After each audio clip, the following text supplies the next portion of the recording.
Ladies and gentlemen, will you do me a favor? A big round of applause for Doug Mellard.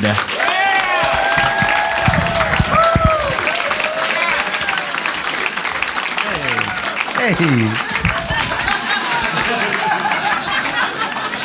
It's because I'm short. Thanks, by the way, for coming out during the holidays, everybody. It's Ford Truck Month, and you guys showed up. That says a lot about your character. It only comes around 12 times a year, so that's exciting. Guys, I love to fly, mostly because I love to pick on people. I like to mess with them. I like to get in their heads. Here's one thing you guys can all use. Try this. Next flight you're on, talk to your neighbor, have a great conversation, be nice. 3 to 5 minutes in, politely cut them off and say, look, I really enjoyed this conversation, but I have a lot of important work to do.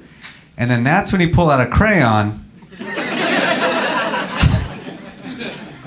And you gotta hold it overhanded with a furrowed brow and just write the word apple over and over again for the entire 3.5 hour duration of the flight. Maybe every once in a while just look up all frustrated like, my boss is gonna kill me. Deadlines. You get it. Best friends for life. I was on a flight not too long ago, and there was a guy that actually passed out on the plane, and people were freaking out. There was panic in the air, and at one point, just like in the movies, they asked over the overhead, hey, is there anyone on the plane? Is there a doctor on this flight? And I'd had a couple drinks. I quickly raised my hand. I run down the aisle. They're excited to have me, and I did what any doctor would do in that situation. I lifted up his shirt and I blew on his belly so hard. I believe the medical term is a Zerbert or a raspberry, depending on where you grew up. I saved a life. It feels good. I'm a hero. I'm not always a hero on flights. I was on a flight where this woman was freaking out the entire time because there was a lot of turbulence. And she's so scared, and at one point she asked me if I would hold her hand. And I did, and it's not because I'm a gentleman, it's just that's how I get off, you know what I mean? You guys handhold? It's hot. So I'm holding this broad's hand, right?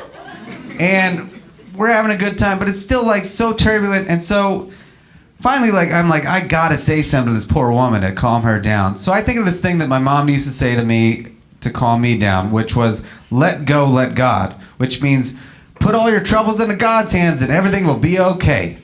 But again, had a couple drinks that flight.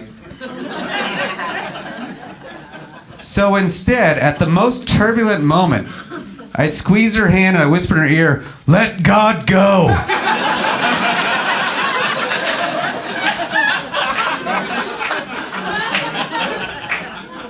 Kind of went the other way on that one. Not good. She was terrified. Speaking of terror, I hate weddings. Weddings are the worst. It's the same thing every time. Last wedding I was at, there was a wedding DJ that pulled out all the wedding DJ moves, all so corny. He kicked off the dance floor by saying, I've heard this a million times, hey, right, we're going to kick off the dance floor.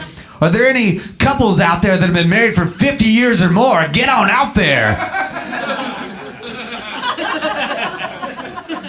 And then one couple slowly sauntered out there, and everybody's really bummed out because it's their last dance, and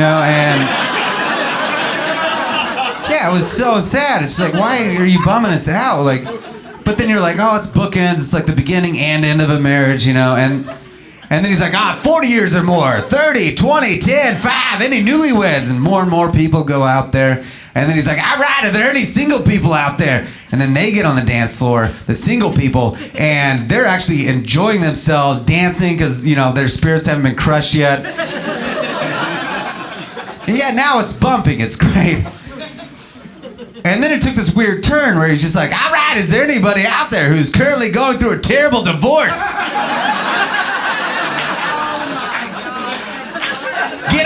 there and shake that thing. Is there anybody out there whose soon-to-be ex-wife just got knocked up by the neighbor? Let's see what you got. Is there anybody out there whose Kia Sorento just got repossessed? Shake your moneymaker. And then he just cried for like 20 minutes. And then we heard a gunshot over the microphone. A lot of feedback, very rude. Just like any wedding you've ever been to. You guys know what I'm talking about. There is one thing that I love about weddings, and that's the part where they open up the microphone to anyone there after an open bar. That's awesome. Here's what I suggest you all do. Next time that happens, grab the mic, introduce yourself, and just say, look, I've known the bride and groom since day one. I'd like to tell you the real story of how they met. Now you got them on the hook, they're excited, and then that's when you slowly and painfully unravel the entire plot of the hit 1995 film Con Air, starring Nicolas Cage. Just see how far you can get. It's awesome. I'll give you a hint, not far. My friend Mitch's mom just hates me. Guys, before I move on, I gotta address something in my personal life. I just want to have the crowd weigh in real quick. It's just kind of weighing on me. So the other day, my girlfriend and I are in the car, and that wasn't the funny part. And she points out the window at this old man, and she goes, "Oh, look at that cute little old man." And do you guys think she's sleeping with that guy?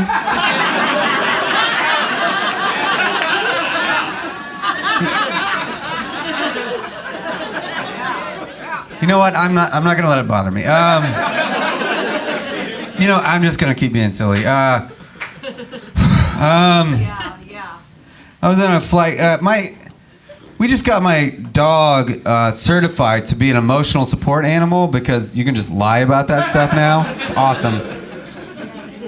And so we were flying with my dog, and this lady kept trying to pet her. She's adorable. I get it. And I just leaned over and I said, "Ma'am, I wouldn't do that if I were you. She's the air marshal." And the lady laughed, and then reached to pet her again. And I was like, "Lady, what did I just say?" I was like, "Have you seen Air Bud? It's not like that at all. She has a gun and no will to live. Look at her."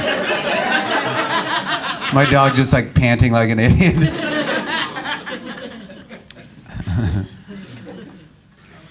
I hate musicals. I would get more into musicals if they had at least one guy running around screaming, "What the hell is going on? Seriously, what is happening right now?